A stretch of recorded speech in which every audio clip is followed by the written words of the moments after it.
மது, கஞ்சா போன்ற பல்வேறு போதைக்கு அடிமையாகி இன்று இளைஞர்கள் எப்படி முன்னோக்கி கொண்ட தமிழ்நாட்டிலே இன்னைக்கு இளைஞர்கள் பின்னோக்கி சென்று ஒரு நிலை என்று பார்த்துக் கொண்டிருக்கின்றோம்.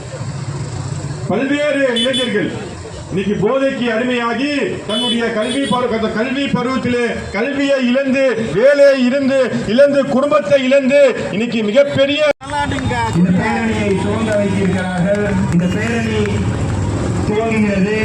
சகோதரர் அனைவரும் மெதுவாக மக்கள் மத்தியில் விழிப்புணர்வை ஏற்படுத்தும் விதமாக செல்ல வேண்டும் என அன்புடன் கேட்டுக்கொள்கிறேன். மெதுவாகவும் மக்கள் மத்தியில் விழிப்புணர்வை ஏற்படுத்தும் நோக்கத்துடன் செயல்படுவோம் என்று உறுதியேற்று செயல்படுவோம்.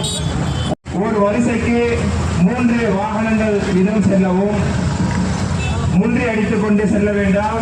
சகோதரர்கள்